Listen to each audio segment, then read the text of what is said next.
Thank you for tuning in to the Logic of God podcast. I'm Cody. I'm Gina. And I'm Ben. If you're returning, thank you for coming back. And if you are a new guest, welcome.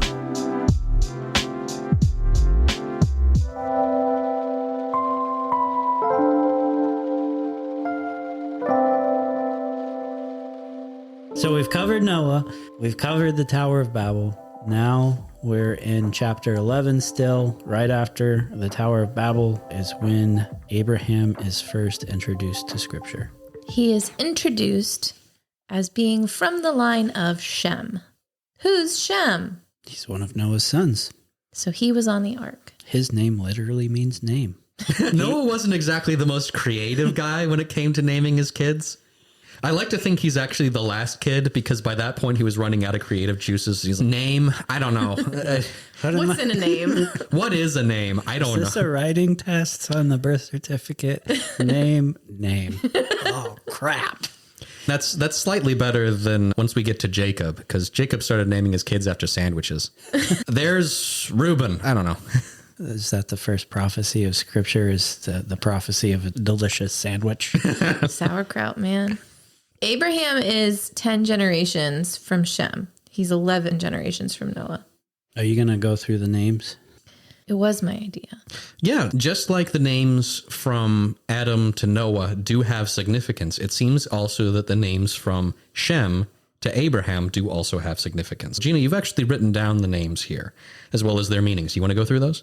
Yes, but don't laugh at me when I mispronounce them. So Shem means name or renown. Arpachshad? Yeah, something like that. Boundary of the Chaldees or healer. Shelah is request or sent out. Eber is crossing over or beyond. It's also the root of Hebrew. Can also mean set apart.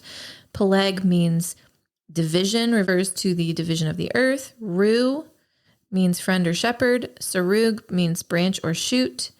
Nahor means snorting or scorched. Terah means wanderer or delay. And Abram means exalted father. And then Abraham means father of a multitude.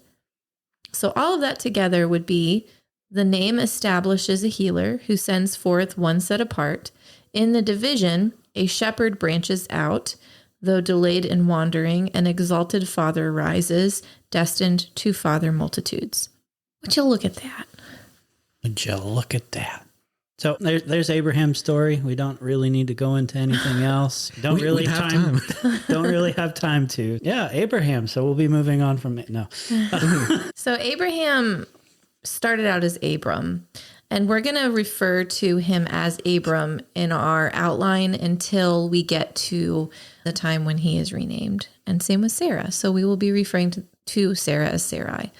So Abraham or Abram married Sarai. Sarai was a barren woman. And after their marriage, Abram's father, Terah, took Abram, Lot, who was Terah's grandson, and I think Abram's cousin, and Sarai from Ur to Canaan. But when they came to Haran, they settled there instead. And that's found in Genesis 11:31. This journey was taken on foot. It is about 700 miles.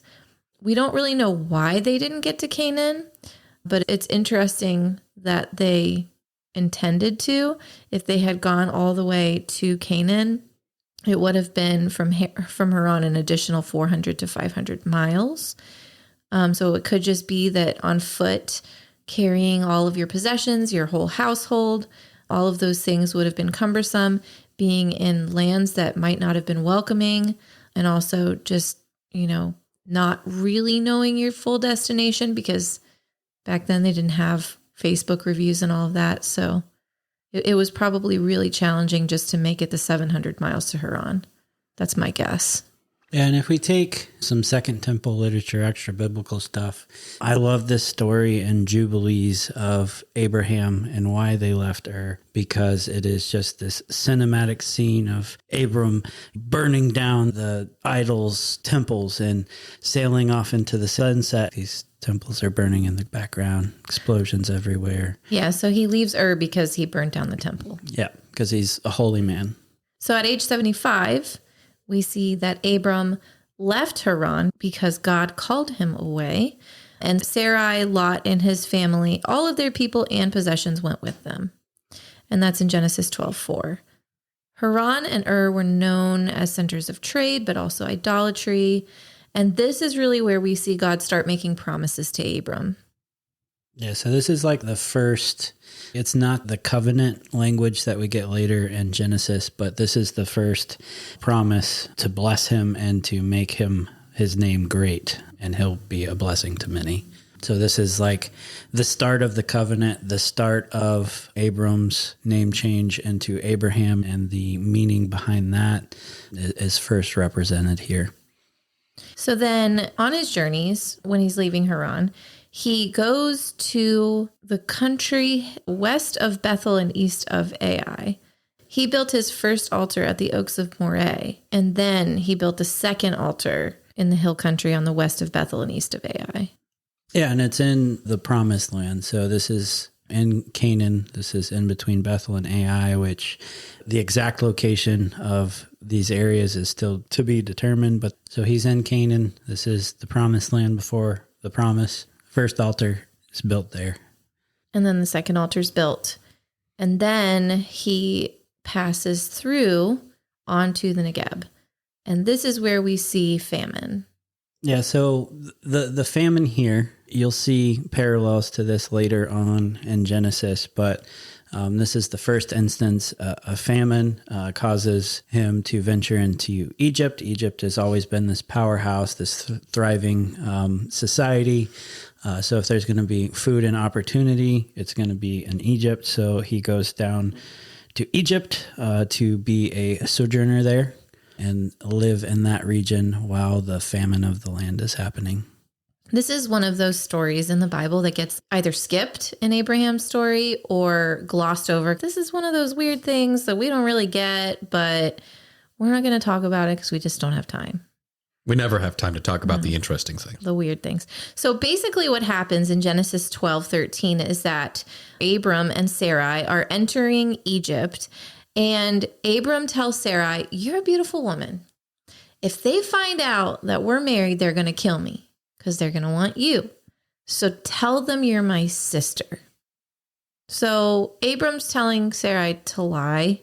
And then it gets weirder because Pharaoh is told by the princes of Egypt how beautiful she is, and then he takes her as his wife. That's weird. Why would Abraham give his wife to be the wife of Pharaoh? There are people in Hollywood that will not kiss anyone other than their wives. And there's all these viral videos about how they lose all this money and lose opportunities because they're famous actors and they won't kiss another woman or do a lovemaking scene with another woman if it's not their wife. It's interesting to me because, and it's really hard to put myself in this position, but if I were Sarai as a wife, knowing what it means to have the covenant of marriage, I would rather starve in a famine than go be someone else's wife for a second. And yet that's what they do. Yeah, it's very peculiar because you'll see him giving up. You get the language of wife, and there's some debate whether there was actually consummation of the marriage or not. That could wait in Egyptian history. Not necessarily, though. So you can't say it one way or another that it was never consummated, but you almost see Abraham getting this, or Abram still at this time, getting a bride price for Sarai with all of the livestock that he gets. And he's very well taken care of after he gives his wife to Pharaoh. I think there are two different ways you can look at this. One, you can look at it as Abram and Sarai being cowards. They're scared of what's going to happen.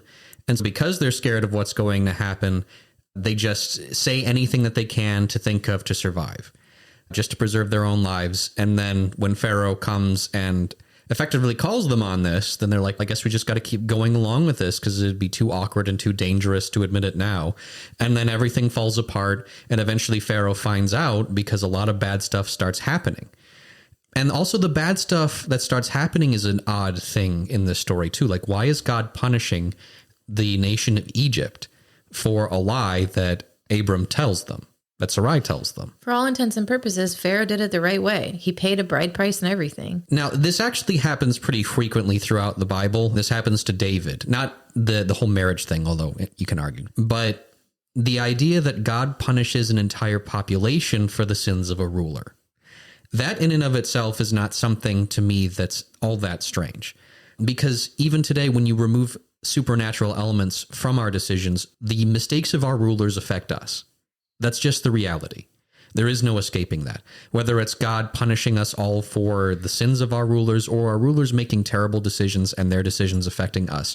The reality is when we have bad rulers, bad things happen to us. When we have good rulers, good things happen to us. It's on us to pursue the best rulers to lead us. Because as followers, you can choose who leads you. Abram wasn't a native to this land. He comes here. Now, it doesn't seem like Pharaoh is necessarily evil here, but he is doing something that he doesn't know is evil, but is.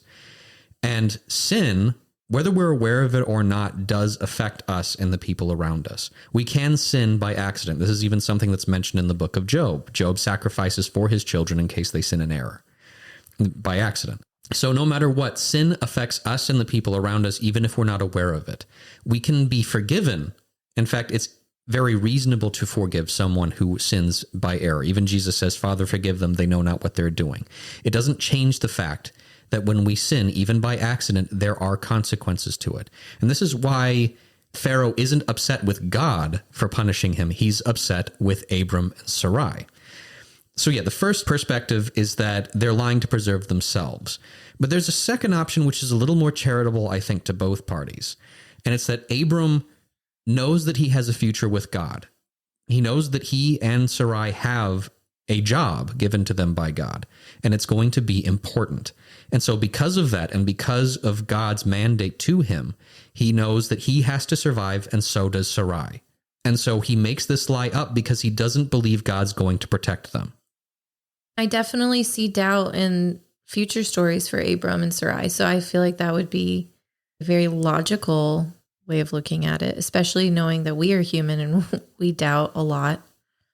It's hard because Abraham later on is the father of faith. By his faith, he was saved. Paul talks about that. So you have this idea that there's never this doubt or questioning the promises of God from Abraham because he is the father of faith.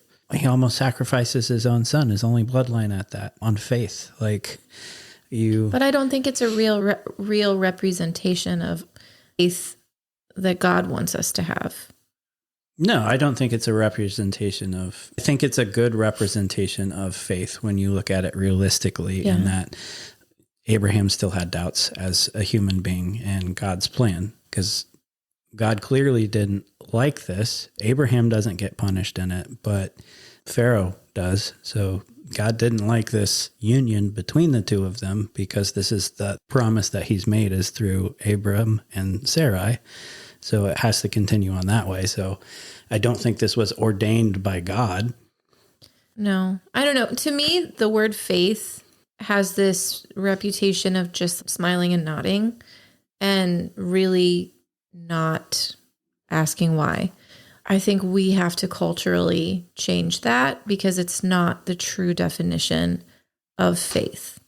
Agreed. And I think and we'll cover the other touch points here. I think throughout the story of Abram, there are touch points of doubt that you see, like even the naming of his son and the line that comes out of Isaac, like there's doubt even in that story.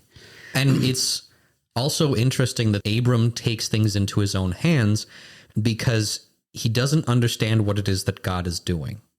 So like when he's told that he's going to be the father of many nations, he's my wife's barren. I can still have kids. That's not a problem, but my wife can't. What should we do? I know. I'll take her servant girl.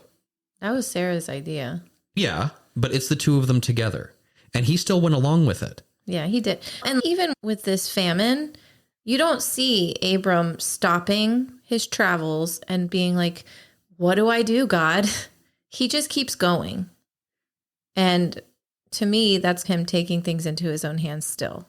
He frequently does, as faithful as he is. That's the incredible thing about all of the heroes of the overarching story of the Bible, with the exception maybe of Elijah. And even Elijah is a very human character.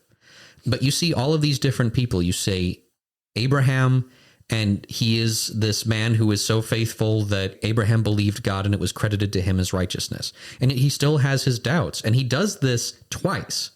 Yeah, he does this little stunt where he calls Sarah his sister twice. And he's not technically lying, as he explains later, but he's still being mistruthful because he's not calling her his wife, which is what she is. And David, he's a man after God's own heart. And yet how often does he royally screw up in a way that would be inexcusable to us today? And there was no excuse for the terrible things that David did. Adultery and murder and all of the various other terrible things that he does, which we will get to once we actually get to David. But the point is that the Bible doesn't try to paint its figures, its heroes, as flawless. They're real. They're people just like we are.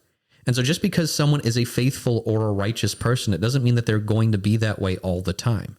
And it makes their small acts of unrighteousness or unfaithfulness all the more damaging because of his seemingly small act, because at first it definitely seems like a small act, just a small lie. And it's not even a huge lie. It's, she's my sister, because technically she is his half sister. Well, and then they go through, the relationships culturally of men and women. As his sister, she could still stay with him. They would still be able to, she would be under his protection. There wouldn't be any question of their relationship as brother and sister if they were careful. It's logical to say, let's just make it look like you're single. But then instead of remaining single, she goes on and becomes Pharaoh's wife. And that seems to be, there's this language talking about how Pharaoh dealt well with Abram for her sake. And it almost implies that she's asked Pharaoh, or Abram has demanded from Pharaoh some kind of a bride price or payoff for the benefit of having her as a wife. That's the part to me that seems really shady.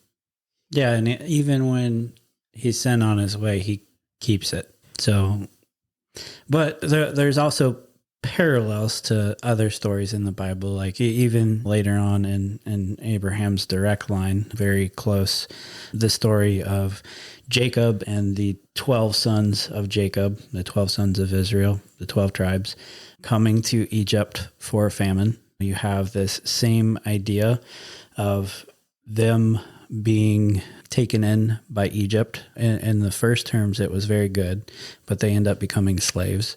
But they're also, when they are exiled from Egypt or the Exodus happens, they get these riches. So the same way that Abram got goats, cattle, jewels and stuff, Israel also leaves with this when they start the Exodus. Yeah, we did this compare and contrast. Both families go to Egypt due to famine. Joseph happens to already be there, but in Abram and Sarai's case, they don't know anybody. And then Sarai did not conceive from her marriage with Pharaoh if she had consummated the marriage, but Israel grew immensely when they went to Egypt. So that's a contrast. But then Sarai was given to the Egyptians as a wife, and the family of Jacob was given to the Egyptians as slaves. Then you have the connection of the plagues in both stories, but ultimately God saves them and leaves them wealthy. And tying this into church history, it may seem silly to look at this story and think that God is upset, because it is a small lie, but it's a small lie that's reasonable and that works in their favor, at least in the short term. And had God not stepped in and actively done some kind of supernatural punishment on Pharaoh and his house and on his land, then there seemingly wouldn't have been any issue. But tying this to the future church, the church in the earliest years of its infancy after the death and resurrection of Christ, Caesar, the ruler during the time of the early church, the Caesar during that time, came up with something of an interesting plan as this cult, this sect of Judaism was developing and was affecting the empire in a very significant way. He figured out a very interesting way to both punish them and root them out. He said that in your places of worship, you have to, in all places of worship, give a pinch of incense for Caesar. And in doing so, you are effectively treating him as a god.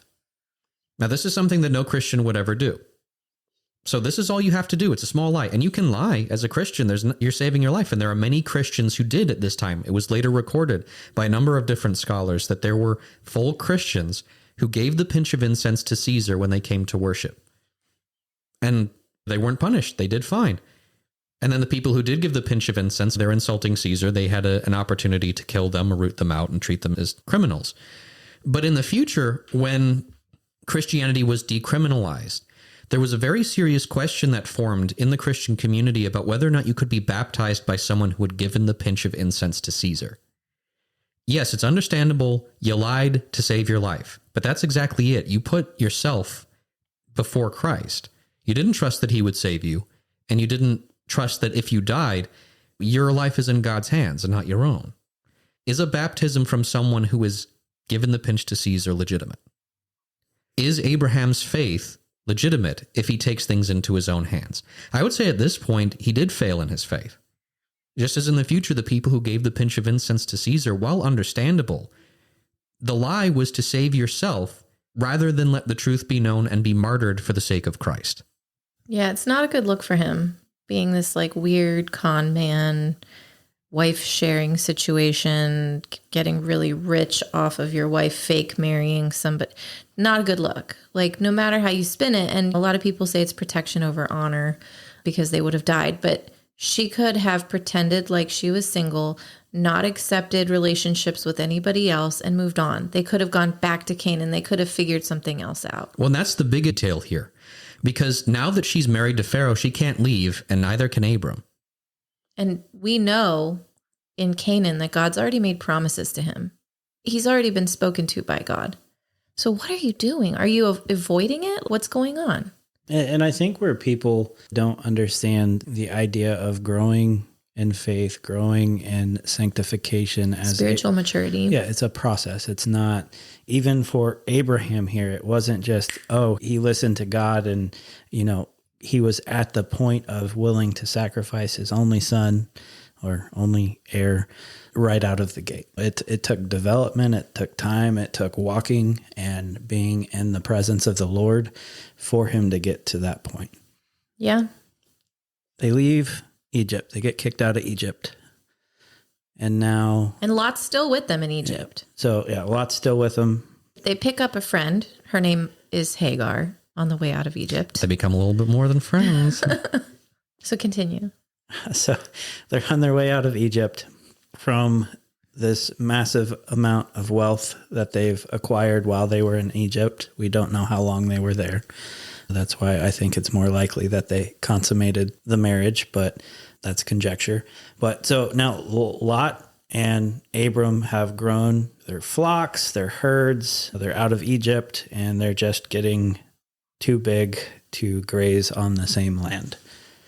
And their herdsmen start fighting. Yeah. They don't like each other. This is my pasture. This is my valley. Get out of my pasture. Those are my sheep you're talking to. You better be careful.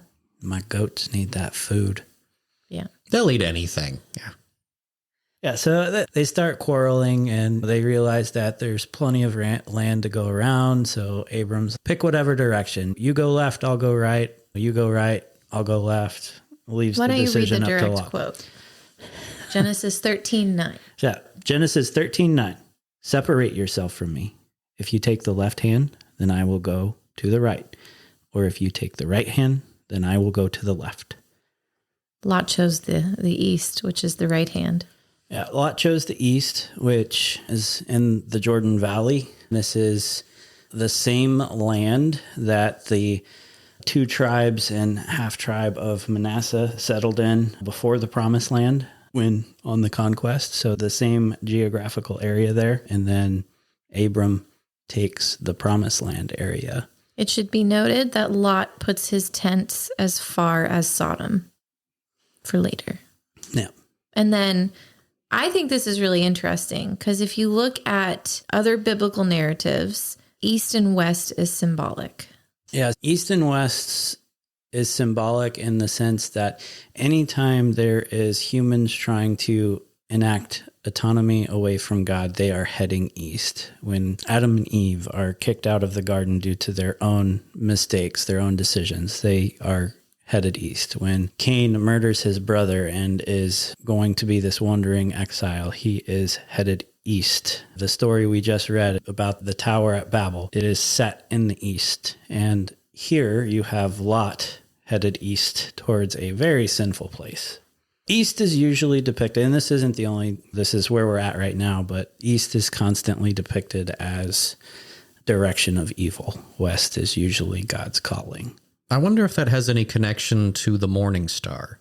Very well could be. I would say yes. Tangent for another time. You're on the right track there. But yes, we don't have time to get into that right now. We legit don't. There's already too many rabbit trails. Will be too many rabbi holes. I want everybody to know that since we've started in Genesis, we have 28 pages of notes. We're tapped out, I think. And we'll read it again and learn something new next time. Oh, absolutely.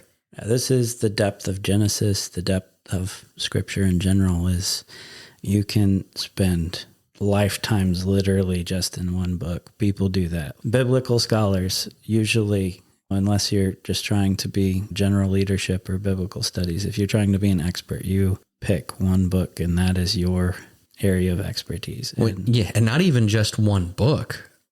Like 2 lines. Yeah. Sometimes even 2, one story, one arc. In terms of this particular story that we're in, Sodom and Gomorrah, as we're getting closer to that, we're not quite there yet. But just in terms of scholarship of Sodom and Gomorrah, there has been so much effort going into investigating the region of the Jordan and where exactly Sodom and Gomorrah were. And there have been a few different positions posited. There's a YouTube channel called Expedition Bible that does a pretty good job of investigating one particular area. And it does seem to be a place that's completely wiped out where there used to be a city, and there's balls of sulfur everywhere. So it does appear to be a town that was completely destroyed, that was never rebuilt over, which is very uncommon for most cities in the ancient Near East. Usually what you find is that when there's one city, another city is built on top of it. They just keep building up because it's much easier to start from something that had a beginning. So you're not starting from scratch. This place is just completely destroyed, and there are balls of sulfur literally everywhere. You can light them on fire, and then they'll just burn by themselves, and it smells terrible. So it seems to match the description of what was given in the Bible as the destruction both of Sodom and Gomorrah, as well as many of the other cities in the area, because it's not just Sodom and Gomorrah that are eventually destroyed. But we'll get to that. I don't want to skip too far ahead. It's enough to say that just the depth of the destruction of Sodom and Gomorrah. We will be getting into so much detail about the symbology there, about who's present, about the 2 angels there. But the depth just in one single story, one single part of a story of Scripture, it's insanity. And I never used to see that. And I love going through these stories with a fine-tooth comb and a magnifying glass and getting to see just a little bit of this complexity. Abram took the left-hand side, which turned out to be fruitful, but was considered more of a wilderness at the time. He went to Canaan, and he set up his tents by the great oaks of Mamre. Mamre. Say it again. I love the Bible app because of the way that the reader reads great trees of Mamre at Hebron. At Hebron. To me, this is interesting because while Lot took the right-hand side, which was the east, and it looked, for all intents and purposes, very prosperous and good. And Abram gave Lot the first pick. Lot took it, and Abram's like, cool, I'll take Canaan. God maybe already promised it to me. And then he moves on, and he sets up his tents. And then after that, God promises the land to Abram. This is the confirmation that this is really where God wants Abram. He spoke to him here already before Egypt, and now he's speaking to him again. So he's returned. It's like the prodigal, if you think about it. It's very good. And a return to Abraham to righteousness, to believing in God and what he's asked him to do. Yes, because you don't hear God speaking between these two. And you don't hear about Abram being like, hey, God, what do I do here? Because he got himself into quite a pickle. Also, in this promise, God promises that his descendants will be like the dust of the earth, which I think is interesting because Adam was made from the dust of the earth. So is God saying, is it like a layered threat here? Like you could be very prosperous and you might have a lot of children, or I could crush you. In so many words, maybe. I don't know. I wonder. Because dust is also a representation of death. Dust to dust, yeah. So is this kind of like the warning after Egypt? I don't know. I don't know, because he does that again, as will Yeah, Abram loans his wife out again. And then Isaac, Abram's son, loans his wife out, or tries to. That sounds like a generational curse. I don't know. And then we land on Genesis 14. Yeah, so before we get into Genesis 14, the geography of Israel, pretty much from the story of Abraham to the end of Genesis, is going to be a lot heavier and deeper. So there's a great resource that I recommend that I had to do for college for my historical geography. It is Learn the Bible Through Maps. It's like, just get the introductory one. It's really easy to follow. What's the price? It was like, I think $45, but you get each region. Like we talked about the Negev, that's a region. You get to learn where the regions of the 12 tribes were, stuff like that. This is a very long plug. We're not getting paid to advertise for this at all. I just think it is very important to learn the geography of Israel, to see, just like Abraham's journey, like the distances, like we've talked about, is 1,200 miles to Egypt. That's a long way on foot. That's a long way And on foot. it's not just, imagine people carrying everything they own because they don't know if they're going to go back where they came from. I had to move my entire property. I could not do it on foot. Yep. Like, it blows my mind. And No. one of the most rewarding things Cody and I have done in our relationship studying together is go over these maps and draw the lines of where every single person that we've studied has traveled for God. And would we be willing to do the same? Yeah, it's crazy. And that's just, I think that's just a huge resource. You get to know the geography of where it was, the distances. And it walks you through the whole Bible. You can do the missionary journeys of the apostles, like, you know, the conquest of Joshua and him going around Israel, all kinds of stuff. And it just gives you a visual representation. It has you trace out these routes where the mountains were depicted, or the mountains that are talked about, where they're at geographically in representation of every other city. Just really cool, really fun. It is fun. I think it would be great for kids too. You get to highlight and trace these routes, and you can do a little story time, and it's just fun. I mean, and you can see where they climbed a mountain and where they had to face unfriendly civilizations. People think it's so simple. Oh, you go from point A to point B, like a road trip, except that you have cultures that will murder you, or, like in the case of Egypt, will steal your wife and leave you for dead. It was not a friendly, easy journey. There were things like famine that they encountered. And it gives you an appreciation for the walking that they were willing to do for God, but also the walking that they did in disobedience of God. I mean, if you look at how far Jonah went to get away from God's calling, and how far Abraham went off course to Egypt, there's a lot of power in seeing these distances. No, and even just what we're about to read, you know, where Abraham chases down Lot, like it's up past Damascus. Like Bethel to Damascus is probably another 700 miles. Like he chases Lot for a long time to get there and bring him back. So He had some good walking feet. Mm-hmm. They didn't have soul inserts back then.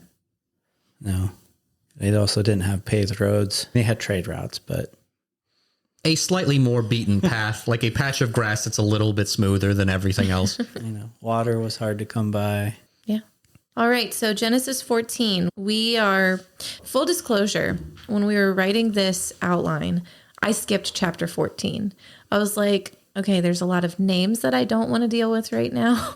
There's Charmander and the kings who are with him. Exactly. I actually nicknamed him Chedo Larner. Chedor Larner. I can't pronounce Lomer. it. No, it's Lorner, isn't It's it? Cheddar Laomer. Laomer. Oh, see, this one's spelled wrong. See, Chedor Laomer. Chedor. Whoop, let me fix it. Laomer. See, Oh, is that one wrong?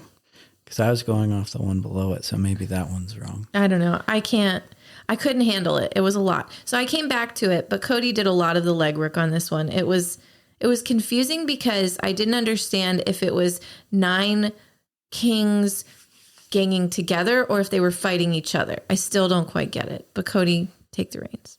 Yeah, so you have this list of kingdoms in the area. In the 14th year, Chador Elomor and the kings who were with him came and defeated the Raphaim and Astaroth Carnium, the Zuzimim and Ham, the Emim and Shavar, blah, blah, blah, blah. It's Eminem, and he's in Shaveth Me Kirkim. Okay, so we'll read this one out loud. There were a bunch of kings. Yeah, so there's these 9 kingdoms that are depicted. Terribly hard names to pronounce. And this isn't the 14th year of the world. This is the 14th year of King Chedda's rule. Yeah, all these kings are listed in this region, and some of them are in alliance with each other. It seems they possibly could have all been in an alliance at one time, but it does seem that they split off at the very least, where the 5 kings, including Sodom and Chedda's rulership of the 4 kings, are now at war. And then he conquers Sodom and takes Lot. But in between there, this Chedda guy, the king of Elan, is set out to attack these other nations. One of the first ones mentioned is the Ashtaroth Karnaim. It's mentioned in Genesis 14:5. It was a significant city in Bashan, likely linked to the worship of the goddess Ashtar. Astarte. Who is actually Ishtar. That's why I mispronounced that. But Astarte. It appears that the Egyptians' execration texts, Marna letters, and Assyrian records highlighting its prominence in the ancient Near East. These cities were strategic for their religious importance, and they're also further referenced in the Maccabees. But these cities, if you look at their significance, they're the land of the Raphaim and the Anakim and these giants that we've talked about before, that these kings are going to conquest. So you think of it as they're doing the Lord's work, even if they don't know that they are. But I thought that was cool.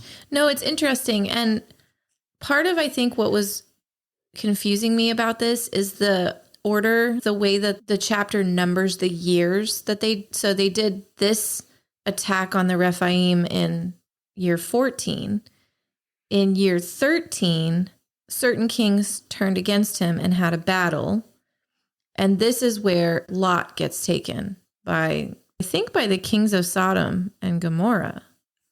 I didn't think so. I know it's 5 kings that were involved, and that Abram at this point gathers 318 fighting men and goes off to get him back. So it's Shadow conquers the 5 kings, including Sodom. Yeah. So that's where Lot gets captured. Abraham chases, brings him back. Then this is where you get to the Melchizedek story. So Lot lived in Sodom, so you're right. Yeah. Yeah. Sorry. This is very confusing for me. It's okay. It's not an easy to set out story, especially considering the names that are difficult for us to get around. Mm-hmm. And even with the very limited amount of Hebrew that I know, I can tell the names have significance, but I don't know the meaning of the name. So I wish I'd looked into that more as well. Yeah, so like the Ashtaroth, we talked about that in the temple, like it is the temple to this god. Is that the one to Marduk? Or is that a different one? The Ashtarte. Oh, sorry.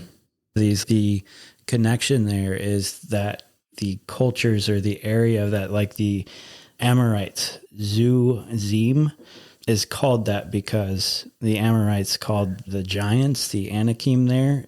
So that was their name for them. So it was Zuzim was the name of the city. So they're named after the people there. These are cities that are led or at least inhabited by these giants that we talked about. Genesis 6, the Nephilim and their offspring, and then the conquest of Israel later. We'll touch on this a lot more, but this is just, they're there before the flood, they're there after, they're clearly, the human kings don't really like them, so they're trying to wipe them out.